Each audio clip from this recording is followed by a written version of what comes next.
77 தான் நானும் பாக்யராஜும் அறிமுகமானோம் திரைப்பட உலகுக்கு. அவர் அசிஸ்டன்ட் டைரக்டராக தான் அறிமுகமானார், நான் பாடலாசிரியராக அறிமுகமானேன். ஆனால் 50வது விழா பாக்யராஜ் கொண்டாடிட்டார். அது என்ன கணக்குன்னு தெரியல. இது ஒன்றும் தப்பு இல்லை. ஓகே, அது தெரிஞ்சுக்கிட்டோம் இல்லையா? ஏதோ நல்ல சந்தர்ப்பத்தில் அவர் வந்து யூஸ் பண்ணிட்டார். அதனால் ஆனால் 50 வந்து வயசு ஆகலை அந்த படத்துக்கு வந்து. நாங்கள் அடுத்த வருஷம் தான் 77 கொண்டாட போகிறோம். நான் வயசு இல்லை, படத்துக்கு சொல்கிறேன். படத்தில் அறிமுகமாகி டைட்டிலில் பேர் வச்சது 77 தான் நாங்கள் எங்கள் பேர் வெளியே வந்தது. அப்போ அடுத்த வருஷம் தான் நாங்கள் வர்றது 50. அது பாக்யராஜ் அவர்கள் என்ன காரணத்துக்காக 50 அப்போ நானும் கொண்டாடிருக்கணும் இல்லையா?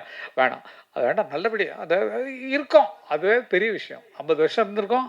அதுக்கு முதல்ல ஒரு 5 வருஷம் வந்து நாங்கள் வந்து இப்போ இசைக்கலைஞர்களாக வாழ்ந்துருக்கோம். இப்போ சமீப காலமாக இப்படி தான் இருக்காரு. போய் உட்காந்தோம்னா இப்படி வந்து பார்ப்பார், சேனல்கிட்ட இப்படி உட்காந்துட்டு மேனஸ்கிரிப்டில் எழுதுவார். திங்க் பண்ணி இப்படி எழுதிட்டுப்பார். நான் திங்க் பண்ணி பார்த்துட்டு என்னது அப்படின்னா சேனல்ட்டு எழுதி கொஞ்சம் வச்சு அப்படின்பார். என்னடா இன்னொன்று இல்லை, ரொம்ப நாளாச்சு பார்த்து போகலான்னு என்னன்னா அந்த எழுதுகிற பேடெல்லாம் அப்படி கீழே வச்சுட்டு எழுந்துன்னுப்பார். எழுதுன்னு இப்படி முகத்தை காட்டு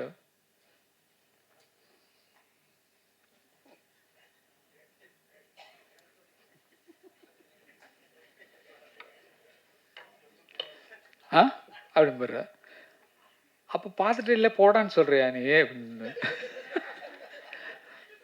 பார்க்க வந்தேன்னு சொன்னால் சுற்றி காட்டி பார்த்துட்டு இல்லை அப்படிங்கிற மாதிரி. இது வந்து சந்தோஷமாக இருந்தது. அண்ணன் வந்து நமக்குள்ள ரெஸ்பாண்ட் பண்ணுறாரு அப்படிங்கிறது. சில நேரங்களில் அவர் பேசலைன்னா ரொம்ப மனசு கஷ்டமாக இருக்கும். அவர் அந்த மாதிரி மாறிட்டார். சதா சர்வகாலம் நாங்கள்லாம் ஆரம்பத்தில் 120 படம் வரைக்கும் அண்ணனோட அசிஸ்டன்ட் உட்காந்து ஒரு பாடல்கள் நானும் ஞாபகப்படுத்தி 2 பேரும் தான் பாடிட்டு இருக்கோம். நான் தான் கிட்டாரிஸ்ட்டு, அவர் வந்து பியானோவில் வாசிப்பார். வீட்டில் உட்காந்து சாங் கம்போஸ் பண்ணுறது நாங்கள் 2 பேர் தான் உட்காந்து பண்ணுவோம். ஏன்னா இப்படி வச்சுக்கலாம் வேணாம், அப்படி தரத்தாரே தரத்தீரதானா அது பாட்டாக வந்துடும் உங்களுக்கு. அந்த மாதிரி 2 பேரும் உழைச்சி எங்கள் அண்ணன் இந்த பாவல பிரதர்ஸுங்கிற பேரில் வந்து நாங்கள் கஷ்டப்பட்டு வரணும்னு சொல்லி தான் மனசில் வந்தோம். அதே மாதிரி வளர்ந்தோம். ஆனால் அவர் வந்து எதுலேயுமே மியூசிக்கை தவிர வேறு எதுலேயுமே பற்று இல்லை. சாப்பாடு சரியாக சாப்பிட மாட்டார். காலைல டிஃபன் அவர் கூட சாப்பிட்டார் 2 இட்லி, அவ்வளோதான். மத்தியானம் அவர் கூட வீட்டுக்கு சாப்பிட போனால் சப்புன்றிருக்கும். என்னடா இது உரப்பும் இல்லை உப்பும் இல்லை, என்னென்ன எப்படி என்னென்ன இப்படி என்ன என்ன என்ன பாரு இல்லை, இவ்வளோ கம்மியாக உப்பு சாப்பிட்றது ஒன்றும் இது டேஸ்ட்டே இல்லை. என்ன வேணுமோ போட்டு இந்த பெப்பர் சால்ட் போடுங்க, அந்த உப்பு எடுத்து கொட்டிக்கோ, அவ்வளோதான். எது பிடிச்சி அதே சாதம் தானடா அது அப்படிம்பாரு. அவர் தனிமையை யோசித்து நம்ம கேட்டோம்னா அதை கூட அவர் சாதாரணமாக எடுத்துக்கிறார். அளவுக்கு வளர்ந்துருக்காருன்னா அது சதா சர்வகாலமும் இசையை தவிர வேறு ஒன்றுமே. என் நினைவும் கனவும் இசையே, இசை இருந்தால் மரணமேது அவர் எழுதின பாட்டு தான். அந்த பாட்டு மாதிரியே வாழ்ந்துட்டு இருக்காருன்னு நினைக்கும் போது எவ்வளவு பெருமைக்குரிய பிறவி எங்களுக்கு கிடைச்சிருக்கு, எனக்கு கிடைச்சிருக்கு. எனக்கு தான். எல்லாருக்கும் வணக்கம். எப்போ பேச கூப்பிடுவாங்கன்னு பார்த்தா லாஸ்ட்டில் பேச வச்சு கொஞ்சம் பாயிண்ட்டே இல்லாமல் பண்ணிட்டேங்க. யாரை பற்றி எல்லாரையும் இப்போ இன்ட்ரடியூஸ் பண்ணியாச்சு. எல்லோரும் இந்த படத்தில் யார் யார் முக்கியமானவங்களோ எல்லாத்தையும் இன்ட்ரடியூஸ் பண்ணியாச்சு. மறுபடியும் அவங்க பேர் சொல்லி இவங்க தான் அவங்க, இவங்க தான் இவங்க அப்படிப்பட்ட சூழ்நிலையில் இருக்காங்க, அவர் நடிச்சிருக்காரு, இவர் வந்து மியூசிக் பண்ணிருக்காருன்றதுலாம் சொல்ல தேவையில்லை. எல்லாரையும் உங்களுக்கு ஏற்கனவே அறிமுகமாயிட்டாங்க. எனக்கு ரொம்ப பிடிச்ச விஷயம் என்னென்னா, இந்த சினிமாவுக்கே சம்பந்தமே இல்லாமல் தனியாக இருந்த கலை உலகத்தில் எந்த வித டச்சும் இல்லாமல் இருந்த ஒருவர் நான் எடுக்கணும் படம் எடுக்கணும்னு சொல்லிட்டு என்கிட்ட வந்து கதை சொல்கிறாரு. கதையை கேட்டால் எனக்கு வந்து நல்ல இயல்பாக ரொம்ப அருமையான ஸ்டோரியாக இருந்தது. ஒரு காதல்களை ஓடிப்போன காதல்களை எப்படி வந்து அவங்க காப்பாற்றுறாங்க, என்ன ஆச்சு, அதற்கு கதையெல்லாம் சொல்லக்கூடாது. அது மாதிரி ஒரு கதையை வந்து சொல்கிறார் அருமைக்குரிய அழகுமலை அவர்கள். நாங்கள் அவங்க ஊர்லேயே ஷூட்டிங் எடுத்திருக்கேன். நான் வந்து யானமலை பக்கத்தில் இருக்கக்கூடிய உத்தக்கடை அந்த பக்கத்துலலாம் இருக்கக்கூடிய ஒரு புதுப்பட்டி என்ற கிராமத்தில் இருக்கிறவர். பக்கத்தில் வந்து சக்கரத்தாழ்வார் கோயில் இருக்கும். அந்த கோயிலெல்லாம் நான் பாட்டுகள்லாம் எழுதியிருக்கேன். நிறைய பாட்டு வில்லு பாட்டுக்காரன் எல்லா படத்துலையுமே அந்த பக்கத்தில் நான் எடுக்கிற ஷூட்டிங்கை ஒவ்வொருத்தருக்குமே கதை வரும்போது அவங்க லொக்கேஷன் வாழ்ந்த லொக்கேஷனாக வந்துடும் அந்த படத்தில். இது இங்கே தானே வாழ்ந்தோம், இங்கே தானே இந்த சம்பவம் நடந்ததுங்கிற மாதிரி அவரும் அதை தேடி வந்துருக்கார். நிஜமாக எனக்கு கதை சொல்லும்போது தெரியாது இவர் தான் டைரக்ட் பண்ண போகிறாருன்னு. கதை சொல்கிறார், நல்லா இருந்தது. அப்போ நீங்கள் ஒரு பாட்டு எழுதி கொடுக்கணுன்னாலும் அதனால சொல்லி பாட்டு எழுதி கொடுத்தாச்சு. அந்த தெற்கு பக்க காற்று அப்படிங்கிற பாட்டு. அப்போ ஒன்றும் சேஞ்செல்லாம் ஒன்றும் சொல்ல. மியூசிக் டைரக்டர் அருமையாக பண்ணிருக்கார். அந்த பாட்டை இப்போ ரெக்கார்ட் பண்ணும்போதே எனக்கு அனுப்புனாங்க. ரொம்ப அருமையான ஒரு மியூசிக் படம். ஜான்ஜி எங்கள் இசையமைப்பாளர், அவருக்கு ரொம்ப ரொம்ப நீங்கள் தான் என்ன வம்பா இருக்கு பாருங்க. ரெக்கார்டிங்கில் பார்த்தது, அதுக்கப்புறம் எங்கே இப்போ தான் பார்க்குறோம் நம்ம. அது அடிக்கடி தொடர்பு கொள்ளுறவங்க இருக்கட்டும். நீங்கள் எத்தனை படம் பண்ணாலும் அதில் கங்கை மரம் எழுதுனா நல்லா இருக்கேன்னு சொல்லிட்டு மறுபடியும் கூப்பிடவே இல்லை நீங்கள். தெற்கு பக்க காத்துங்கிற பாட்டு ரொம்ப அருமையான பாட்டு. நல்ல எல்லாம் டோட்டலாக இன்னைக்கு பார்த்த சாங்ஸ் எல்லாமே ரொம்ப நல்லா இருந்தது, தெளிவாக இருந்தது. மியூசிக்கில் அப்பட்டமாக ரொம்ப அருமையாக உங்கள் மூளைகளை செலுத்தி என்ன வேணுமோ இந்த காலத்துக்கு அதை நீங்கள் பாட்டில் கொடுத்துருக்கீங்க, மியூசிக்கில் கொடுத்துருக்கீங்க, ரீகார்டிங்கில் கொடுத்ததா சொல்கிறாங்க. சீக்கிரம் படத்தை பார்த்து அதுக்கு ஒரு ரிசல்ட் சொல்லுவேன். நீங்கள் உள்ள மாதிரி ஆட்கள்லாம் வரணும், புதியவர்கள் வரும்போது இன்றைக்கி உள்ள மாதிரி ஆட்கள்லாம் வரணுங்கிறது எனக்கு மனசில் ஆசை. அதை வந்து கோரியோகிராஃப் பண்ணுறதுக்கு உதவி செய்த நடன மேதையவர்களுக்கு நான் வந்து ரொம்ப ரொம்ப நன்றி சொல்லணும்.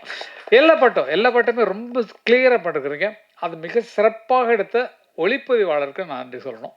ஏன்னா வந்து ஷார்ட்ஸ்லாம் அப்படி இருக்குது, நிறைய எடுத்திருப்பீங்க. அதை அழகாக எடிட் பண்ணி எடிட்டருக்கு பாராட்டுகள் சொல்லணும். நிஜமா ரொம்ப நல்லா இருக்குது. உங்கள் ஒர்க்கை அவங்க நல்லா பண்ணிருக்கிறீங்க. ஒரு புதிய படத்திற்கு வரக்கூடிய ஒரு டைரக்டர், தயாரிப்பாளர், நடிகர், அவர் நடிப்பார்னு தெரியாது இருக்குது. அதுக்கப்புறம் தான் தெரிஞ்சது. கொண்டுன்னா ரிலீஸ் பண்ணுறாரு. அப்பா நான் அதுதான் பண்ணிருக்கேன்ப்பான்னாரு. பரவாயில்லப்பா அப்படின்னு பார்த்தா, இன்றைக்கி பார்த்தா அவர் வந்து இந்த கிராமத்தில் அந்த பக்கத்தில் யாருமேங்க, மற்றவங்க அரசியல் கட்சி சார்பாக தான் நின்று ஜெயிச்சிருக்காங்க.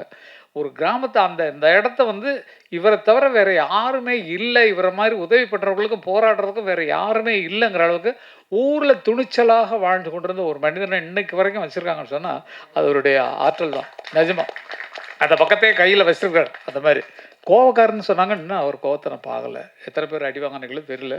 சென்றாயன் அடி வாங்கி நல்லா இருக்கம்மா, நல்லா அடியா, எப்படி நல்லா கொடுத்தாரம்மா, திருப்தியாக இருந்ததா? ஓகே. ஏங்க எப்படி அடிச்சிங்க கொஞ்சம் காட்டுக்கலாம், கொஞ்சம் ப்ளீஸ் அடிச்சு காட்டுங்க, நாங்கள் பார்க்கணும் இல்லை நீங்கள். இல்லை நிஜமா. ஓகே கண்ணா, ரொம்ப நன்றிம்மா, ரொம்ப நன்றி. இந்த நிகழ்ச்சி இவங்க 2 பேர் இல்லைன்னா கொஞ்சம் உற்சாகமாக இருந்திருக்குமான்னு தெரியல நமக்கு. இவங்க ரெண்டு பேரும் அவங்க படத்தில் ஆக்ட் பண்ணிருக்காங்க. இல்லைன்னா நான் எம்டியாக இருந்திருப்போம், ஒரு என்டர்டெயின்மெண்ட் இல்லாமல். என்னது ஒரே ட்ரையாக இருக்கு அப்படிங்கிற மாதிரி நினச்சிருப்போம். அது வந்து அவங்க தலைவரி கோலமாக சாரி இந்த காலத்து ஸ்டைலில் வந்துடுறாங்க. அது அந்த காலத்தில் பெண்கள் நல்ல கூந்தலை முடித்து பூ வச்சு அப்படியே அழகாக வச்சு பெரிய பொட்டு வச்சுலாம் வந்த காலங்கள் அது உண்டு. இப்போ குங்குமம் எங்கேயுமே கிடைக்கிறது கிடையாது. இதுக்கு பூ வைக்கிறதுக்கு பூ கடையெல்லாம் ஆடி போய் கிடக்கு பூவெல்லாம். யாருமே தலையில் பூ வச்சுக்காம தான் சுற்றிட்டுறோம் பெண்கள் எல்லாமே.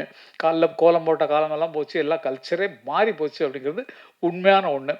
பேரரசுகிட்ட சொல்லணும்னா சமுதாய பிரச்சனைகளே அவங்கங்க வந்து சொல்லக்கூடியதில் மிக பிடித்தமானவர் நிறைய இருக்குது. பல விஷயங்கள் தயாரிப்பாளர்களுக்கு ஏற்படுகிற கஷ்டம், தேட்டர் கிடைக்காம அலையிறதுக்கான கஷ்டம் எல்லாமே தெரியும். தயாரிப்பாளர்கள் பேசுனதால் ரொம்ப அற்புதமாக இருந்தது. ஆனால் என்ன பண்ணுறது, தேட்டர் கிடைக்கிறது எங்கே போய் கேட்குறதுன்னு தெரியல, எப்படி தேட்டர் அப்ரோச் பண்ணுறதுன்னு தெரியல. புதியவர்கள் வந்தாங்கன்னா அவங்களுக்கு கைடன்ஸ் பண்ணுறதுக்கு நிஜமாக எனக்கு தோன்ற ஒரு ஐடியா என்னன்னு சொன்னால், டைரக்டர்ஸ் யூனியனில் இருக்கீங்க, புது டைரக்டராக வந்திருக்காங்க, புது தயாரிப்பாளர் வந்திருக்காங்க, தயாரிப்பாளர் சங்கமும் இருக்குது, அது நடிகர் சங்கத்துக்கு, இப்போ டைரக்டர் யூனியனுக்கு இருக்க, இயக்குனர் சங்கத்துக்கு இருக்கிறவங்களும் இருக்கிறாங்க. ஒரு புதியவர் வந்து படம் எடுக்க வந்தாங்கன்னு சொன்னால் அவங்க படத்தை முதல்ல பார்க்க வேண்டியவர்கள் டைரக்டர்ஸ் யூனியன்லேயும் விநியோகஸ்தர்கள் யூனியன்லேயும் தயாரிப்பாளர்கள் யூனியன்ல பார்க்கணும். பார்த்துட்டு இப்படி புதுசாக வந்துருங்க, பரவாயில்லையா, எவ்வளோ ஆச்சு, ஓகே, இது இப்படி போகும்னு ஒரு கைடன்ஸு கொடுத்தீங்கன்னா புதியவர்கள் வர்றதற்கு வாய்ப்பாக இருக்கும்னு நினைக்கிறேன். தயாரிப்பாளர் சங்கம், நடிகர் நமது இயக்குநர்கள் சங்கம், அவங்க தான் ஃபஸ்ட்டு பார்க்கணும். ஃபஸ்ட்டு பார்க்க வேண்டியவங்களும் அவங்க தான். வாங்க வாங்க வாங்க வாங்க எதிர்பார்த்தேன். ஆக்சுவலி இது படம் எடுத்து முடிச்சுட்டு பார்க்குறது வேஸ்ட்டு. முன்னாடி படம் எடுக்க முன்னாடியே என்ன கதை பண்ண போகிறோம் அப்படி வந்தாங்கன்னா, நாங்கள் கதை திரைக்கதை வச்சு ஒரு குரூப் இருக்குல்ல, டிஸ்கஷன் குரூப்புங்கிறது உங்கள் காலத்தோட போச்சு, எங்கள் காலத்தோட போச்சு. இப்போ டிஸ்கஷனுங்கிறது இல்லை, நினச்சது எடுக்கிறது அன்றைக்கி படமாக போச்சு.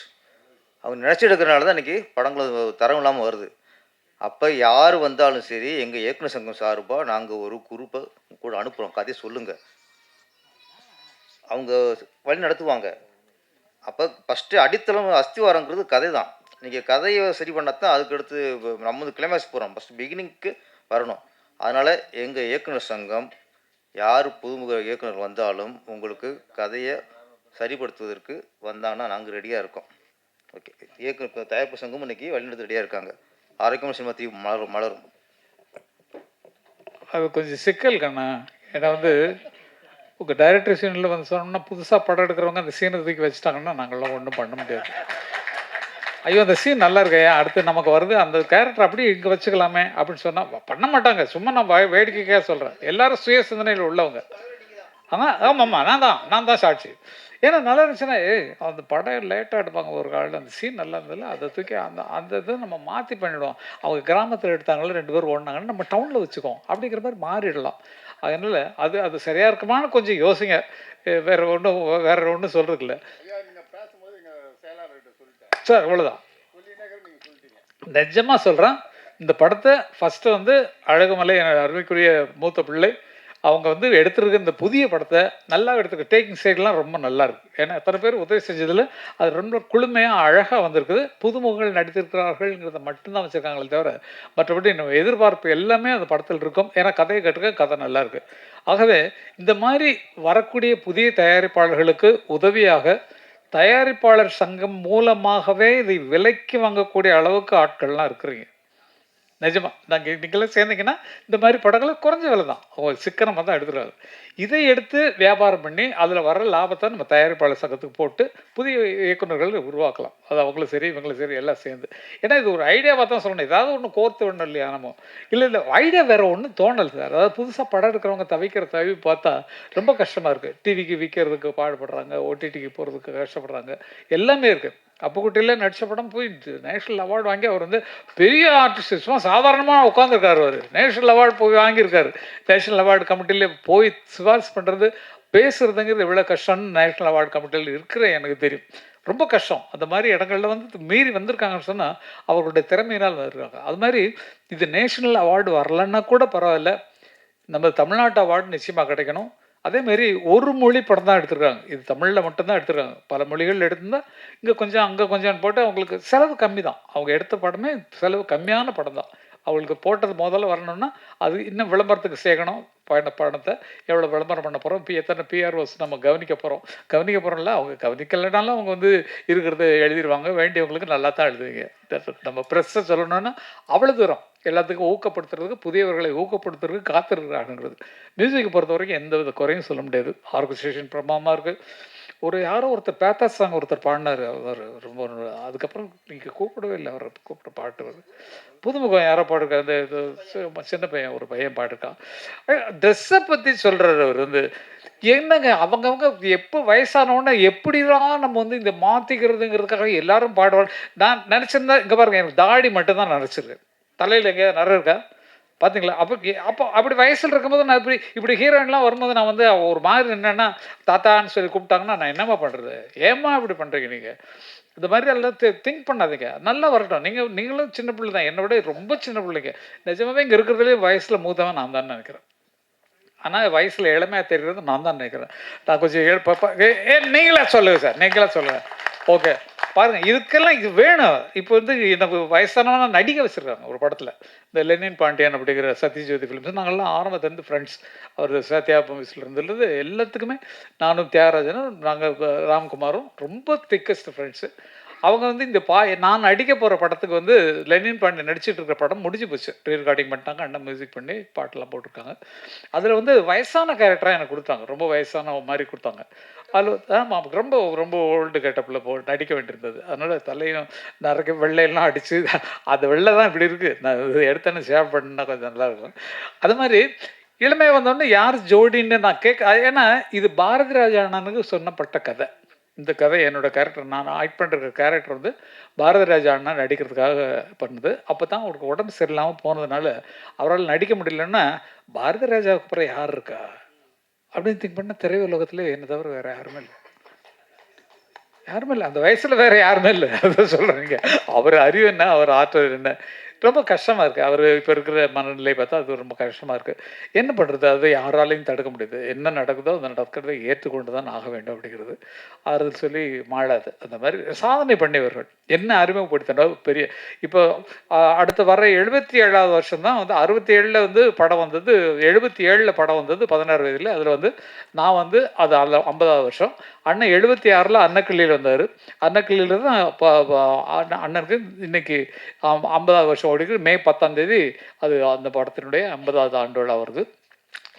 77 தான் நானும் பாக்யராஜும் அறிமுகமானோம் திரைப்பட உலகுக்கு. அவர் அசிஸ்டன்ட் டைரக்டராக தான் அறிமுகமானார், நான் பாடலாசிரியராக அறிமுகமானேன். ஆனால் 50வது விழா பாக்யராஜ் கொண்டாடிட்டார். அது என்ன கணக்குன்னு தெரியல. இது ஒன்றும் தப்பு இல்லை. ஓகே, அது தெரிஞ்சுக்கிட்டோம் இல்லையா? ஏதோ நல்ல சந்தர்ப்பத்தில் அவர் யூஸ் பண்ணிட்டார். அதனால் ஆனால் 50 வயசு ஆகலை அந்த படத்துக்கு. நாங்கள் அடுத்த வருஷம் தான் 77 கொண்டாட போகிறோம். நான் வயசு இல்லை, படத்துக்கு சொல்கிறேன். படத்தில் அறிமுகமாகி டைட்டிலில் பேர் வச்சது 77 தான் எங்கள் பேர் வெளியே வந்தது. அப்போ அடுத்த வருஷம் தான் நாங்கள் வர்றது 50. அது பாக்யராஜ் அவர்கள் என்ன காரணத்துக்காக 50 அப்போ நானும் கொண்டாடிருக்கணும் இல்லையா? வேணாம், அது வேண்டாம், நல்லபடியாக அது இருக்கோம். அதுவே பெரிய விஷயம். 50 வருஷம் இருந்திருக்கோம். அதுக்கு முதல்ல ஒரு 5 வருஷம் நாங்கள் இப்போ இசைக்கலைஞர்களாக வாழ்ந்திருக்கோம். ஜி.கே. வெங்கடேஷ் மலையாள படங்கள், தெலுங்கு படங்கள்ல அங்கே ரெக்கார்டிங் நடக்கும்போது கிட்டாரிஸ்டாக இசை கலைஞர்களாக வாழ்ந்தவங்க தான் நாங்கள். அதில் கற்றுக்கிட்டு தான் மேலே மேலே வந்தோம். ஜி.கே. வெங்கடேஷ் அவர்கள் எங்களுக்கு குருநாதர். அவருடைய படங்களுக்கு பண்ணோம். எங்கள் வாத்தியார் சந்திரலேகாவுக்கு ஜி. தன்ராஜ் மாஸ்டர் அவங்க தான் ரீரெக்கார்டிங் பண்ணாங்க. அவங்க பழைய பாடல்கள்லாம் எடுத்து வெஸ்டர்ன் சாங்காக அப்படி கொண்டு வந்தது ஃபஸ்ட்டு எங்கள் மாஸ்டர் தான், ஜி. தன்ராஜ் மாஸ்டர். மல்லிகை பூஜாதி ரோஜா முல்லைப்பூ வேடுமா தொட்டாலும் கைமணக்கும் பூவும் பட்டான ரோஜா பூவும் கதம்பம் வேடுமா தர தர தரரத்தா தத்தா தரதா. இப்படி டிஃப்ரெண்ட்டாக கொடுத்தது சந்திரலேகா ரீரெக்கார்டிங் போய் பாருங்க. சந்திரலேகாவுக்கு ரீரெக்கார்டிங் பண்ணது எங்கள் மாஸ்டர் தான். அப்படி இங்கிலீஷ் படம் பார்த்த மாதிரி இருக்கும் அந்த டைமில் இந்த ஆர்கெஸ்ட்ரா வச்சு. அதனால தான் அண்ணன் இங்கே வெஸ்டர்ன் மியூசிக்கை கற்றுக்கிட்டு இன்றைக்கி உலகமெல்லாம் போற்றக்கூடிய ஒரு பயங்கரமாக சிம்பனி எழுதி உலகமெல்லாம் சுற்றிக்கிட்டு இருக்கோம். எல்லா நாடுகள்லேயும் அவர் சிம்பனி நடக்க போகுது. பண்ணியாச்சு, துபாயில் பண்ணியாச்சு, அமெரிக்காவில் பண்ணியாச்சு, லண்டனில் பண்ணியாச்சு. இந்த மாதிரி உலகம் சுற்றக்கூடிய அளவுக்கு சிந்தனைகளை பெருசாக்கிட்டார் அவர். அவருடைய இப்போல்லாம் அவரை பார்த்தா ஒரு அண்ணன் தம்பிகிட்ட பேசுகிற மாதிரியே இல்லை. எனக்கு அது மிஸ் ஆகுது. ஏன்னா நான் இந்த இடத்துல சொல்லி ஆகணும். ஒரு அண்ணன் தம்பி எனக்கு இப்படி பெரிய இளையராஜான்னு ஒரு அண்ணன் இருக்காருன்னு சொன்னால், அவர் இப்போது சமீப காலமாக இப்படி தான் இருக்கார். போய் உட்காந்தோம்னா இப்படி பார்ப்பார், சேனட்டை இப்படி உட்காந்துட்டு மேனஸ்கிரிப்டில் எழுதுவார். திங்க் பண்ணி இப்படி எழுதிட்டு இருப்பார். நான் திங்க் பண்ணி பார்த்துட்டு என்னது அப்படின்னா சேனட்டு எழுதி கொஞ்சம் வச்சு அப்படின்பாரு. என்னடா இன்னொன்று இல்லை, ரொம்ப நாளாச்சு பார்த்து போகலான்னு இருந்தேன்னா அந்த எழுதுகிற பாடலாம் அப்படி கீழே வச்சுட்டு எழுந்து நிற்பார். எழுந்து நின்று இப்படி முகத்தை காட்டு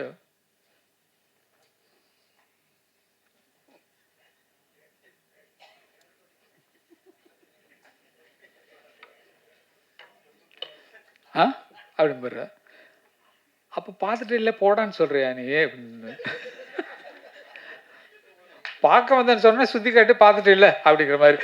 இது சந்தோஷமாக இருந்தது. அண்ணன் நமக்குள்ள ரெஸ்பாண்ட் பண்ணுறாரு அப்படிங்கிறது. சில நேரங்களில் அவர் பேசலைன்னா ரொம்ப மனசு கஷ்டமாக இருக்கும். அவர் அந்த மாதிரி மாறிட்டார்.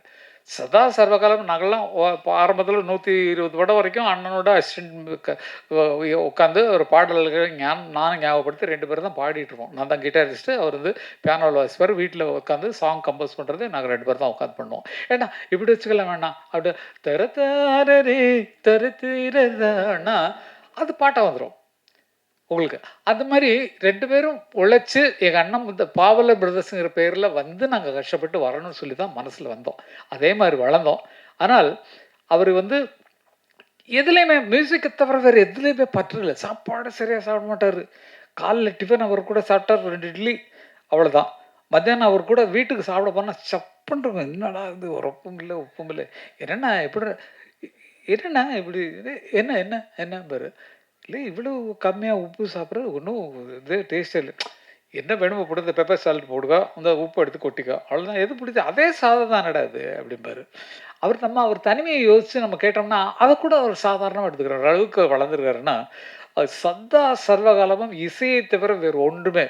என் நினைவும் கனவும் இசையே, இசை இருந்தால் மரணமேது அவர் எழுதின பாட்டு தான். அந்த பாட்டு மாதிரியே வாழ்ந்துட்டு இருக்காருன்னு நினைக்கும் போது எவ்வளவு பெருமைக்குரிய பிறவி எங்களுக்கு கிடைச்சிருக்கு. எனக்கு கிடைச்சிருக்கு, எனக்கு தான். ஏன்னா எனக்கு அண்ணன் இல்லைன்னா அந்த அறிவு அவருக்கு வந்திருக்குமா? அப்படியா? ஆமா சார், யாரும் கூப்பிடல சார். படம் ஹிட்டு. அப்போ ப்ரொடியூசர்கிட்ட சொல்லுங்கள் சார், கங்கைபுரம் போடுங்க. எதுக்கு அவர் வந்து இவரை போட்டார்? நான் அவ்வளோ பக்கத்தில் அவங்க அப்பா மாதிரி பக்கத்தில் இருக்க, என்னை வந்து மியூசிக் போடல அவர், இவரே போடல. இல்லை இல்லைம்மா, அதுக்கு இல்லை. நிஜமாவே யாராக இருக்குன்னு ஒரு குறிப்பிட்ட காலம் இருக்குது. இப்போ அண்ணன் பண்ணுற படமெல்லாம் ரஜினி படம் பண்ணுறாரா, இப்போது கமல் படம் பண்ணுறாரா, என்ன படம் பண்ணுறாரு? இல்லை, அவருக்கு கிடைச்சது யார் அவருக்கு விரும்பி போகிறாங்களோ அதை பண்ணுவார். அது ஆர்டிஸ்ட் கேட்குறதில்ல, கதை சொல்லுவாங்க. ஐயா நீங்கள் பண்ணி கொடுத்தா நல்லாயிருக்கும், இப்படி தானே பேசுகிறாங்க. போய் அவர்கிட்ட வேலை கேட்குறதே பயம். கேட்டோன்னா சரி கதை சொல்லுங்க, சரி வாங்க பண்ணிக்கலாம் அப்படின்னு சொல்லிட்டு பாட்டு போட்டாருன்னா பாட்டு ஃபிக்ஸ்டு. வழி நெடுக காட்டு மல்லி வாசம் இப்போ மாறலி தாரா திரரர தாரரர தரரா திரரர. எவ்வளோ மயக்குது பாருங்க. அந்த மாதிரி இப்போவும் மயக்கக்கூடிய இசை அவர் கைவசம் இருக்கு. ஆனால் அவரை போய் அப்ரோச் பண்ணுறதுக்கு தள்ளி நிற்கிறார், வேற ஒன்றும் கிடையாது. எல்லாருக்கும் ஆசை இருக்குது, அவரோட படம் பண்ணணும்னு ஆசை இருக்குது. போனால் என்ன ஆகுமோ அப்படிங்கிற பயம் இருக்குது. ஆனால் அந்த ஞானம்ங்கிறது இன்னைக்கு வரைக்கும் ஒரு டிராப் கூட குறையில, மேலே ஏறிட்டு தான் போகுது. இப்போ 2வது சிம்பனி எழுதிட்டு இருக்காரு. அது கூடிய சீக்கிரம் ரெக்கார்டிங்க்கு நான் சொல்லியிருக்கேன். நான் இந்த தரம் நான் ரெக்கார்ட் பண்ண, நான் சிம்பனி அங்கே வாசிக்கும் போது நான் வருவேன் அப்படின்ற மாதிரி சொல்லி இப்போவே அட்வான்ஸ் புக்கிங் பண்ணிட்டேன். அது மாதிரி அதெல்லாம் பார்க்குறதுலாம் பெரிய கொடுப்பனை. என்ன மாதிரி கொடுத்து வச்ச ஆட்கள் யாருமே கிடையாது. பாரதி ராஜான்னு ஒருத்தர், அவருக்கு நாடகத்துக்கு நான் பாட்டு ஊரில் எழுதுன காரணத்தினால அவர் திரைப்படத்துக்கு வரும்போது அந்த அண்ணன் டியூன் பண்ணுவாங்க.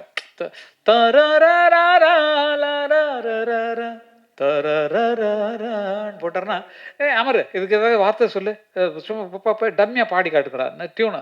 வார்த்தை சொன்னோன்னே நான் வந்து அதே சந்தம் தான், செந்தாழம்பூவே செந்தாழம்பூவேன்னு எழுதிருக்கலாம். ஆனால் வந்து எனக்கு வந்து சாஃப்டாக வேர்டு வரணுமே அப்படிங்கிறதுக்காக செந்தூரப்பூவே செந்தூரப்பூவே ஜில்லென்ற காற்றே என் மன்னன் எங்கே என் மன்னன் எங்கே நீ கொஞ்சம் சொல்லாயோன்னு எழுதுனா. அப்போ யாருக்குமே தெரியல செந்தூரப்பூவேன்னு ஒன்று இருக்குன்னு யாருக்குமே தெரியாது. ஜெயசுதாஸ் தான் எடா அது எதடா செந்தூரப்பூ எவடா உண்டு, இவன் எங்கே அறியல அப்படின்னாரு. இல்லைங்க, எனக்கு வந்த வார்த்தை தரிசனம், அந்த ஸ்டூனை கேட்டோன்னே எனக்கு வந்த வார்த்தை, அந்த வார்த்தைன்னா செந்தூரப்பூ அகராதிலே இல்லாத ஒரு பூ. அதை இல்லவே இல்லை, செந்தூரப்பூன்னு ஒரு பூவே கிடையாது. அப்புறம் நான் சொன்னதுக்கப்புறம் தான் அந்த பூ இல்லைன்னு தெரியும். சிவகுமார் என்ன சொல்லுவாங்க, பூவோட பேர் எல்லாம் சொல்லிட்டு வருவாங்க, அதில் செந்தூர் பூ இருக்காது, செந்தூர் பொண்ணு ஒரு பூவே இல்லை. அப்படி நான் இல்லாத பூவை எழுதி அதேவே ஒரு டைட்டிலாக வச்சு படம் கூட எடுத்தாங்க, சித்தருப்புன்னு சொல்லிட்டு. எவ்வளோ பெரிய ஞானி பாருங்க, வருங்காலத்தை உணர்ந்து சொல்லக்கூடிய ஒரு ஆளாக பிறந்திருக்காங்க பாருங்க. பாருங்க செந்துருக்கம், அது செந்துருக்கம். நான் நினச்சி எழுதுனது அதுதான், கரெக்டாக சொன்னார் ஜி. என்னென்னா செந்துருக்கம்னு வைப்பாங்க. செந்துருக்கம்ன்றது குங்குமத்துக்கு பதிலாக கிராமத்தில் வச்சுக்கிற ஒரு அவங்களே மேக் பண்ண ஒரு செந்தூரை போட்டு, செந்தூரை புட்டு வச்சுக்கிட்டாங்களே, செந்தூரை போட்டு வச்சுருக்கேன் என்ன சொல்லுவாங்களே அது. அப்போ செந்துருக்க பூன்னா ஒருவேளை குங்கும பூவாக இருக்குமோன்னு எனக்கு ஒரு ஐடியா. செந்துருக்கம் அது குங்குமம் இருக்கிற இடத்துல இருக்குது. அப்போ செந்துருக்கம்ங்கிறது குங்குமத்தை சேர்ந்த ஜாதியாக இருக்கும். அதனால் குங்கும பூவே எழுத முடியாது, டியூனுக்கு சரியாக இருக்காது. அதனால் அது அப்படி வந்தது தான் அது பாட்டு. ஏதோ நம்ம நினைக்கிற கற்பனை நம்ம அது வர்ற வரைக்கும் எங்கேருந்து வருதுன்னு நமக்கு தெரியாது. திங்க் பண்ணி உட்காடுறோம், பேப்பர் எடுக்கிறோம், அவர் மியூசிக் போடுறாரு, சுதி போடுறாரு, ஏதோ டெம்போ ஒன்று அப்படி தடக்கு டக்கு டக்கு டக்கு டக்கு டக்குன்னா போடுறாரு, போட்டு ஒரு டியூன் ஆகிடுது. அதுக்கு வார்த்தை எழுதுனா உயிர் வந்துடுது, பாடின ஒன்று இன்னும் தூக்குது, ஆர்கெஸ்ட்ரா போடுறோன்னு இன்னும் பலமாகுது. அப்படி ஒன்றுன்னா அவங்க திங்கிங்கில் வரதே தவிர, ஆனால் ஆக்டிங்கிறது ஃபிக்ஸு. டைரக்டர் வந்து இப்படி தான் வேணும், ஏய் எங்கடா போடுறேன் அப்படிதான் பாட்டு தான் சொல்லணும், எங்கடா போடுறேன்னு சொல்லக்கூடாது, ஏய் எங்கடா போடுறேன் அப்படின்னு, அதுக்குத்தான் சொல்கிறேன் அப்படின்னு பேசுகிறாங்களே மேடையிலலாம். அது அந்த டைமில் வால்யூம் கொடுத்து எந்த இடத்துல குறைக்கணுங்கிறத வச்சு தான் அரசியலே ஓடிட்டுருக்கு. பேசுறது அந்த மாதிரி தான் இருக்குது. அப்படிப்பட்ட சொன்னால் அதுக்காகத்தான் சொல்கிறேன் நினச்சி பாருன்னு சொல்லி பேசுகிறதுலாம், இந்த மாடுலேஷன்லாம் சினிமா இருந்து கிடைச்சது தான் அரசியல்வாதிகளுக்கு. அரசியல்வாதிகளுக்கு இல்லைன்னா பாவம் வராது. பல பேர் நீங்களே யாரை பற்றி சொல்கிறேன்னு சொல்ல வேண்டாம். இதில் வந்து ஏன்னா எல்லோரும் அப்படி தான் இருக்கணும். நாங்கள் என்ன செய்யலை நாட்டுக்கு எங்களை மாதிரி அப்படிங்கிற மாதிரிலாம் வரதான் செய்யும். அப்போ சினிமா கலைஞன்னு நடிப்புங்கிறது எல்லா இடத்துலையும் பரவிடுச்சு. அரசியல்லையும் சரி, எல்லா வீட்லேயும் சரி, எல்லா இடங்கள்லையும் இந்த சினிமா பாணியில் வரக்கூடிய டைலாக்ஸு, பாவங்கள் எல்லாமே பழகி போச்சு. அதை சரியாக எடுத்து கொடுத்தது தம்பி அழகுமலை அவருடைய பிள்ளைக்கு தான் சொல்லணும். ஏன்னா கிராமத்தில் இருக்க அந்த கதையை கொண்டு வந்தார். கதையை கேட்கும்போது நல்லா இருந்தது. அவர் இன்னும் பார்த்தா நடிச்சிருக்கிறாரு, அதையும் பார்த்தேன். ஆனா கொஞ்சம் மேக்கப் குறைச்சிருக்கலாம் நீங்க. கொஞ்சம் மேக்கப் குறைச்சிருக்கலாம். ஏன்னா இயல்பா இப்ப நான் நடிச்ச படத்துல வந்து எனக்கு சுத்தமா மேக்கப் இல்ல. நான் பிளாக்கா இருக்கிறதுக்கு அந்த வெயில்ல அலைஞ்சு அலைஞ்சு ஃபேஸ் இன்னும் கருப்பா போச்சு. நான் வந்து இந்த ரோஜாட்ட சொன்னேன், ஏம்மா கொஞ்சம் மேக்கப் எனக்கு மேட்ச் ஆகாமா. ஏன் நீங்க வந்து அழகா இருக்கிற பொண்ணு தானே, உங்க கதைப்படியே வந்து அழகா இருக்கிற பொண்ணை பார்த்து தானே சந்தையில் இருக்கிற பொண்ணு நீங்க வந்து கல்யாணம் பண்ணுவீங்க. நான் கொஞ்சம் அப்படி இப்படி இருந்தா உனக்கு தப்பு கிடையாது, சும்மா இருக்க அப்படின்னு. சும்மா இருக்கிற நேரத்துல ரோஜாவோட அரட்டை அடிக்கிறதுக்கு சூப்பரா இருக்கும். பழசெல்லாம் ஞாபகம் வருது. அந்த நாள் ஞாபகம் நெஞ்சிலே வந்து சும்மா இருக்க அப்படின்னும். ஏம்மா இப்போ தாம்மா உன்னை பார்க்க முடியுது, பேச முடியுதுன்னு சொல்லிட்டு கிண்டல் பண்ணி அந்த ஷூட்டிங்கவே ஜாலியாகிறது வேலையாக இருக்கும். பொழுது போகிறதே தெரியாது. அவங்க டைரக்டர் பாவம், அவங்க அடுத்த ஷாட்டுக்கு திங்க் பண்ணிருப்பாங்க. ஆர்டிஸ்ட் அப்படி தான் இருப்பாங்க. இப்படி நீங்கள் இருந்த மாதிரி தான். நீங்கள் எப்படி இருந்தீங்களோ அது மாதிரி தான் அவங்க இருப்பாங்க. நீங்கள் ஷார்ட்டை பிடிச்சோன்னா உங்களுக்கு வேலை முடிச்சிடும். நீங்கள் ஜாலியாக மற்றவங்களோட பேசிகிட்டு இருப்பீங்க. ஆனால் அவங்களுக்கு அடுத்த ஷார்ட்டு மேலே ஞாபகம் இருக்கும், அடுத்த டைலாக் மேலே ஞாபகம் இருக்கும், அடுத்த கதைக்கு லிங்க் எப்படி கொண்டு போகிறது, இந்த சீன்லேருந்து கட் பண்ணி எந்த சீனுக்கு போகிறோங்கிற ஐடியாவிலேயே அவங்க ஃபுல் பிக்சரை எடுத்துகிட்டு இருப்பாங்க. ஆக தொழில்முறையாக எடுத்துக்கொண்டு டைரக்டராக புதிதாக மலர்ந்திருக்கக்கூடிய அழகுமலை அவர்களுக்கு அந்த பக்கத்தில் நாங்கள் எடுக்காத இடமே இல்லை. அழகர் மலை, இது அழகுமலை, அது அழகர் மலை. அழகர் மலையில் நாங்கள் கால் படாத இடமே கிடையாது. நிறைய சீன்ஸ் அங்கேயே எடுத்திருப்போம். இந்த மான் சொந்த மானில் வந்து அந்த படியில் இறங்கி வருவாங்களே, அதெல்லாம் அழகர் மலையில் இருந்து மேலே இடங்கள் எங்கே அதை தான் சொல்ல வந்தேனே. ஒவ்வொருத்தர் வாழ்ந்த இடத்துல வர்ற கதை வரும்போது அவங்க ஊர் தான் ஞாபகம் வரும், அவங்க தெருவு தான் ஞாபகம் வரும், அங்கே நடந்த சம்பவங்கள் தான் ஞாபகம் வருங்கிறது இந்த படத்தின் மூலமாக நிரூபிச்சிருக்காங்க. என்னுடைய வேண்டுகோள் என்னென்னா, இந்த மாதிரி புதிய கலைஞர்கள், புதிய தயாரிப்பாளர்கள், புதிய இயக்குநர்கள் ஒன்றாக வரும்போது அவர்களுக்கு ஆதரவு கொடுப்பதற்காக நமது சங்கங்கள் நிச்சயமாக முன்வர வேண்டும். முதல் ஒரு விண்ணப்பமாக இந்த படத்தை தயாரிப்பாளர்கள் சங்கம் பார்க்கணும். பார்த்துட்டு அவங்களுக்கு தியேட்டர் வாங்கி கொடுங்க. எங்கே வாங்கணுங்கிறது உங்களுக்கு தெரியும். ஏன்னா வந்து நீங்கள் பார்க்கணும். நீங்கள் பார்த்துட்டு அவங்களுக்கு என்ன ஹெல்ப் பண்ண முடியுங்கிறத பார்க்கணும். அதே மாதிரி டைரக்டர்ஸ் யூனியனில் முதல்ல கதை கேட்காதீங்க ப்ளீஸ். ஏன்னா வந்து என்ன மாதிரி ஆட்கள் கேட்டோம்னா அது வந்து அது தூக்கி நல்ல சீன்லாம் முன்னாலேயே ரிலீஸ் ஆகிற படத்தில் வச்சுருவோம். அதனால் அதை மட்டும் கொஞ்சம் அப்படி விலைக்கு வச்சுட்டு, மற்றபடி முழு படத்தையும் நீங்கள் பார்த்த தயாரிப்பாளர்கள் ஒரு புதிய ரூலாக கூட நீங்கள் சேர்க்கலாம். அடுத்த மீட்டிங்கில் சொல்லி இந்த மாதிரி பல பேர் வர்றாங்க, நல்ல திறமைசாலிகள் வெளியே கொண்டு வர முடியல, அதனால் நம்ம ஹெல்ப் பண்ணலாம்னு சொல்லிட்டு டிஸ்ட்ரிபியூட்டர் நீங்கள் பிடிக்கணும். தியேட்டரை யார்கிட்ட போய் கேட்கணுமோ அது அவங்களுக்கு விடாமல் நீங்களே அந்த தியேட்டர்லாம் யார் வச்சுருக்காங்களோ, யார் கான்ட்ராக்டில் இருக்கோ அவங்கள்ட்ட சொல்லி, ஐயா ப்ளீஸ் உங்களுக்கு ஒரு 10 தியேட்டர் இங்கே கொடுங்க ஐயா அப்படிங்கிற மாதிரி கேட்டு அவங்களுக்கு வாங்கி கொடுத்தீங்கன்னா தயாரிப்பாளர்களாக புதிதாக வருபவர்களுக்கும் உதவியாக இருக்கும், புதிய இயக்குநர்களாக வருபவர்களுக்கும் அது உதவிகரமாக இருக்கும். இதில் இப்போ ஒரு பெரிய லாபம் நீங்கள் சம்பாதிக்கலாம் சார். ஏன்னா வந்து இந்த ஹீரோயின்ஸ்லாம் நீங்கள் இன்ட்ரடியூஸ் பண்ணிக்க, அடுத்த படத்தில் பயங்கரமாக சம்பளம் வாங்குவாங்க புதுமுகங்கள். அதனால் நீங்கள் வந்து அவங்களுக்கு பேமெண்ட் கொடுக்காமல் நடிக்க வைக்கணும்.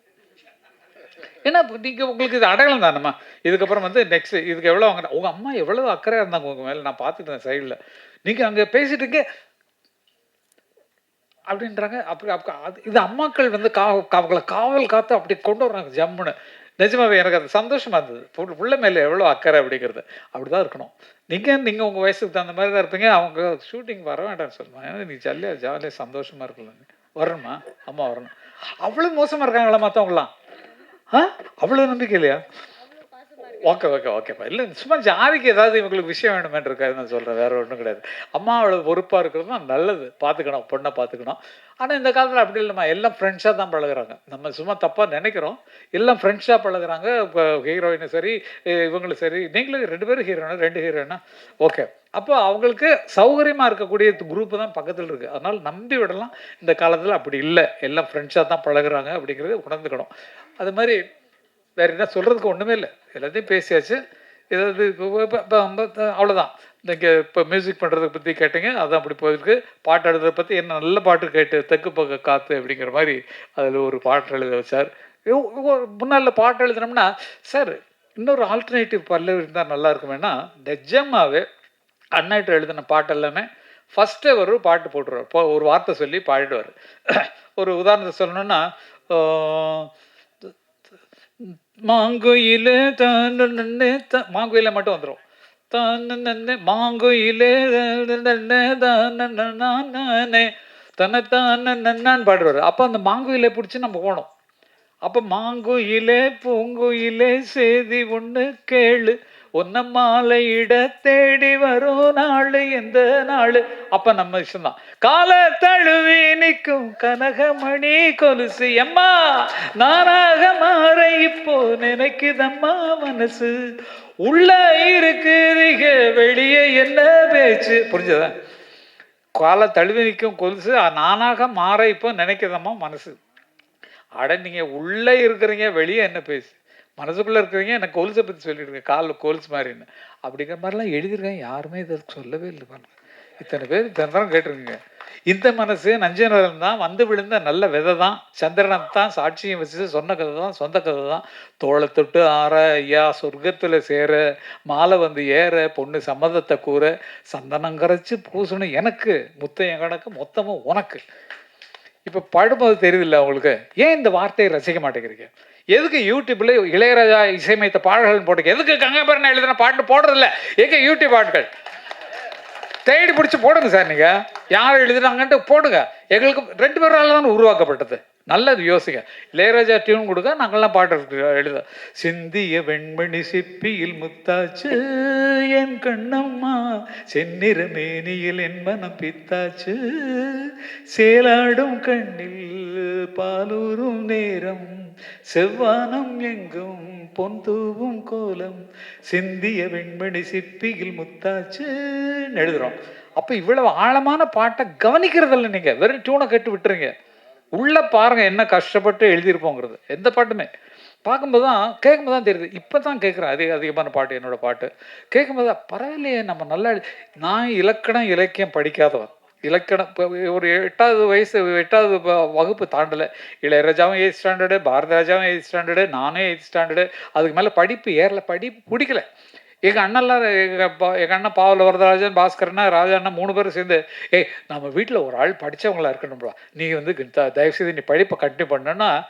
நான் வந்து இல்லை எனக்கு பாட்டு தான் வேணும், எனக்கு படிப்பு வேணான்னு சொல்லிட்டு அண்ணன் கச்சேரியில் போய் பாண்டுவேன். எங்கள் அண்ணன் வந்து கிரியேட் பண்ணவர். எங்கள் அண்ணன் பாவல வரதராஜன் இல்லைன்னா நாங்கள்லாம் ஒன்று சத்தியமாக வந்திருக்க முடியாது. ஏன்னா அவர் தான் எங்களுக்கு பாட்டு எழுத சொல்லி கொடுத்தார், பாட்டு பாட சொல்லி கொடுத்தார், கதை எழுத சொல்லி கொடுத்தார். அது இல்லைன்னா எங்களுக்கு நாங்கள் இவ்வளவு பெருசாக வந்திருக்க முடியாது. எங்கள் அண்ணனை ஃபாலோ பண்ணி தான் நாங்கள்லாம் வந்தோம். எங்கள் அண்ணன் போட்டெல்லாம் அருமையான பாட்டுகள். அப்போ வந்து பால் இருக்கும் பழம் இருக்கும் பசிர் பால் இருக்கும் பழம் இருக்கும் பசி இருக்காது பஞ்சனையில் காது நொந்த தனதுடலை மறைக்க நல்ல துணை இருக்காது. ஓஹோ ஏர்பிடிக்கும் உழவனுக்கு நிலம் இருக்காது எந்திரமாய் உழைத்திடுவான் பலன் இருக்காது. மாற்று கருதலை கொண்டது எங்கள் அண்ணன் தான். இது ஏழை மக்கள் பார்த்துட்டு கண்ணீர் வெடிப்பாங்க. அவங்க நிலைமை ஆமையா நம்ம இப்படி இருக்கோம் அப்படின்னு சொல்லி சிந்தனையை கொண்டு வந்தவர் எங்கள் அண்ணன் பட்டுக்கோட்டை கல்யாணஸ்தரம் தான். தஞ்சாவூர் சைடில் பட்டுக்கோட்டை கல்யாணஸ்தரம், மதுரை சைடு அந்த சைடெலாம் எங்கள் அண்ணனுடைய ஆட்சி தான். கேரளா எலெக்ஷனில் ஜெயிக்க வச்சுதான் எங்கள் அண்ணன் தான். பாவலர் பாடி தான் சிக்கிக்கிட்டு முழிக்குதம்மா வெக்கங்கட்ட காளை 2 முட்டி உடஞ்ச காளையன் கண்டம்மா இது மூக்கு கயிறு அந்த காளையன் பொன்னம்மா 10 ஆண்டு காலமாக அத்துக்கிட்டு மேஞ்ச காளை வித்தாரம் பேசிக்கிட்டு என் கண்ணம்மா இப்ப வீடு வீடா சுத்தி வருகுது பொன்னம்மா. காங்கிரஸ் கட்சிக்கு மாடுதான், காளை மாடு தான் வந்து அடையாள இது தேர்தல் சின்னம். அதனால சிக்கிக்கிட்டு முடிக்குதுமா வெக்கங்கட்ட காளை 2ன்னு எழுதி புரட்சியை ஏற்படுத்தினவர். அழற பாட்டு போட்டாங்கன்னா ஐயோ அந்த மாதிரி அழுது ஜனங்கள் அழுது நாங்கள் பார்த்துருக்கோம். அது மாதிரி எல்லா உணர்வுகளையும் கொண்டு வரக்கூடிய எங்கள் இசை தகப்பன் எங்கள் அண்ணன் மட்டும் பாவலர் இல்லைன்னா எங்களுக்கு இந்த வாழ்க்கை இல்லை. நோ இசை உலகம், நோ பாட்டு எழுதுறது, நோ பாடுறது. அப்போ எங்களுக்கு குருவா ஒவ்வொருத்தருமே அப்படி தான். உங்கள் பிள்ளைகள்லாம் அப்படி தான் வரப்போகிறாங்கன்னு நினைக்கிறேன். எல்லாருடைய பிள்ளைகளும் நான் அப்பா மாதிரி வரணும் அப்படிங்கிற எண்ணம் அவங்களுக்கு வருது. உங்கள் பிள்ளை சரி, உங்கள் பிள்ளை சரி, எல்லாருமே படுவாங்க. உங்களுக்கு குழந்தை வரும்போது அவங்க நடிக்கிறனால நடிக்கிறவங்களாம் கூடாதுன்னு சொல்லக்கூடாது. நீங்கள் நடிகையாக வந்துட்டீங்க, அதனால உங்கள் குழந்தைகளே கலையில் வளங்க. நிஜமாகவே ரொம்ப சந்தோஷமான ஒரு வாழ்த்துக்காக வந்திருப்பது எனக்கு ரொம்ப மிக்க மகிழ்ச்சி. எனது மூத்த பிள்ளையான அருமைக்குரிய அழகுமணி அவர்கள் மிகச் சிறப்பாக அவர் என்ன நம்பி கதை சொன்னார், என்னை நம்பி இந்த இதில் இழக்கினார். ஆனால் எனக்கு தெரியாத பல சர்ப்ரைஸை கொடுத்துருக்காரு. நடிச்சிருக்காரு, கதை எழுதியிருக்காரு, பாட்டு எழுதியிருக்காரு, நடிச்சிருக்காரு, எத்தனையும் பண்ணிருக்காரு, டைரக்டும் பண்ணிருக்காரு. அதனால் அந்த அசோசியேட் டைரக்டருக்கும் என்னுடைய பாராட்டுகள். மிக்க துணையாக இருந்து அவங்க வந்து அந்த படத்துக்கு மிக்க உதவியாக இருந்திருக்கிறார்கள். ஆகவே அவர்களுக்கும் கொஞ்சம் காட்டுங்களேன் உங்கள் முகத்தை, எங்கே இருக்கீங்க, எதுக்கு மேடையில் இருக்க வேண்டியவர், எதுக்கு நீங்கள் கீழே இறங்குறீங்க? ஓகே, அதனால் அத்தனை பேருக்கும் அவருக்கு உதவியாக எனக்குன்னா ஆகையினால் உங்களுக்கெல்லாம் பாராட்டு. ஏன்னா வந்து இத்தனை பேர் ஒரு கட்டடம் கட்டுறதுக்கு முதலாளியாக இருந்தால் போகிறோம், மற்ற அக்காவெல்லாம் கூலி ஆட்கள் வச்சு பண்ணிடுவாங்க. ஆனால் அத்தனையிலையும் இருந்து அழகுமலை அவர்கள் சாதித்திருக்கிறான்னு சொல்லும்போது இன்னும் அருமையான படங்களை எடுக்க வேண்டும். உங்களுக்கு மனசில் எந்த ஆர்டிஸ்ட் இருக்கோ அவைகள்லாம் போட்டு வியாபாரத்துக்காக கொஞ்சம் அப்படியும் கொஞ்சம் நீங்கள் மாறணும்னு சொல்லி, ஏன்னா புதுமுகங்களுக்கு அதிகமான விலை வர்றது கொஞ்சம் இந்த காலத்தில் கொஞ்சம் கஷ்டமாக இருக்குது. அவங்க என்ன விலை கேட்டாலும் கொடுத்துருவாங்கப்பா அப்படிங்கிற மாதிரி வந்துடும். ஆகவே அதெல்லாம் சொல்லி இவங்க பாப்புலர் ஹீரோயின் ஆகிட்டாங்க, இவங்கெல்லாம் சேர்த்துங்க பாவம், நான் சிபாரிசு பண்ணுறேன். ஓகே, அது மாதிரி புதியவர்கள் வருவதை வரவேற்று வாங்க வாங்க வாங்க, நிறைய பேருக்கு வேலை கொடுங்க அப்படின்னு சொல்லி கேட்டுட்டு இந்த நிகழ்ச்சியில் பங்கு பெற்றது எனக்கு மிக மிக மகிழ்ச்சி. ஏன்னா எந்த மூத்த பிள்ளையான அழகுமலை அவர்கள் நடத்திய எல்லா விஷயங்களுக்கும் என் மனமார்ந்த பாராட்டுகளை தெரிவிக்கிறேன். வெற்றி விழாவில் உங்களை வந்து மதுரையில் சந்திச்சு இன்னும் பாராட்டணும்னு எனக்கு ஆசை.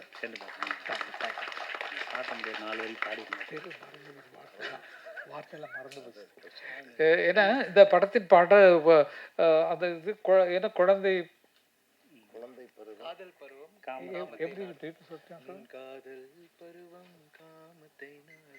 எனக்கு ரொம்ப பேச கொடுத்தாரு. இந்த காதல் பருவம் காமத்தை நாடும், காம பருவம் குழந்தையை நாடும், குழந்தை பருவம் வாலிபத்தை நாடும், குழந்தை பருவம் வாலிபத்தை நாடும், வாலிப பருவம் இல்ல எனக்கு முன்னால கீ எடுத்து கொடுக்கணும், டயலாக் கொடுக்கணும் மாதிரி. வாலிப பருவம் வாலிப பருவம் இல்ல, அதை பாடக்கூடாது, எப்படி கீழே எடுக்கணும் தெரியுங்களா? நான் குழந்தை வாலிப பருவம்ன்ற போது அடுத்த வாரம் நீங்க சொல்றேன். வாலிப பருவம் முதுமையை நாடும், இப்படிதான் அந்த டயலாக் எடுத்து கொடுக்கறது நீங்க பார்த்துருப்பீங்க. அது மாதிரி மிகச்சிறப்பாக இசையமைத்ததற்கும் மிகச்சிறப்பாக பாடல் எழுதி படத்தை இயக்கியதற்கும் எனக்கும் ஒரு சான்ஸ் கொடுத்து பாட்டுகளை கொடுக்க தெற்கு பக்கு காத்து இன்னும் ஒரு பாட்டு கொடுத்ததற்கும் நான் நன்றியை தெரிவித்துக் கொள்கிறேன். இந்த மாதிரி புதியவர்கள் வர வேண்டும், சினிமா உலகை வாழ வைக்க வேண்டும் என்று தம்பிகள் சார்பாக, அப்புக்குட்டி சார்பாக, சென்றாயன், ஐயோ நீங்கள் இந்த இதில் கூரை பிச்சுட்டு போனீங்களே, கூரையில் ஏறி போய் கரண்ட்டு வயர்லாம் தொட்டு, அது நடிப்பா இல்லை வந்து ரியலாகவே பண்ணிங்களா? ஆனால் நடிப்பு தானே நாங்கள் கேட்குறோம், எப்போ போய் அப்போ தான் ரேட்டிங் ஏறும் அப்படிங்கிற மாதிரி பண்ணிருக்காங்கன்னு நினைக்கிறேன் நான். அது தெரியல, எனக்கு உண்மையிலே தெரியல. செட்டப்பு உள்ளே இருக்கிறது இந்த மாதிரி இருக்குது எனக்கு தெரியும். இப்படி போனேன்னா உனக்கு பயங்கர பேர் வரியான்னு அதே ஒரு ப்ளஸ் பாயிண்ட் ஆகி போச்சு. ஆகவே எல்லா கஷ்டமும் பட்டு தான் நம்ம மேலே வரோம். எவ்வளோ கஷ்டப்பட்டிருக்கோம், அந்த கஷ்டத்தில் இந்த கஷ்டமாக வந்து உயர்ந்து நிற்கிறோன்னா இன்னைக்கு செம்பராயன்னு தெரியும், எனக்கு அப்புக்குட்டி தெரியும்னு சொன்னால் அவங்க பட்ட கஷ்டங்கள் தான் நாங்கள் பட்ட கஷ்டங்கள் மாதிரி அத்தனை பேரும் கஷ்டப்பட்டு தான் வந்திருக்கிறோம். அந்த கஷ்டத்துக்கு மிகுந்த பலனை கொடுக்க வேண்டியது தயாரிப்பாளர்கள் யூனியன், அங்கே இயக்குநர்கள் சங்கம், அவங்க தான் புதியவர்களை காப்பாற்ற வேண்டும் என்று கேட்டுக்கொண்டு எல்லாருக்கும் பாரதி கண்ணன் அவர்களுக்கும் நான் வந்து ரொம்ப நன்றியை சொல்ல கடமைப்பட்டிருக்கிறேன். அவர் முதல்ல கரகாட்டக்காரன் வாங்கி வந்தது நம்மளாம் அது கொடுத்து வச்சுட்டோம், அது வந்து வெற்றி அமைஞ்சதுக்கு. எல்லாம் நல்லதே நடக்கும், நல்லவர்களுக்கு நல்லதே வரும். தெம்பாக இருப்போம், திடமாக இருப்போம், உறுதியாக இருப்போம், உணர்ச்சி பூர்வமாக இருப்போம். வாழ்வோம் வாழ்வோம் வாழ்வோம், அனைவரும் வளமுடன். எனக்கு பக்கத்துணையாக வந்த ரவிகாந்த் அவர்களுக்கு நான் நன்றியை சொல்ல கடமைப்பட்டிருக்கிறேன்.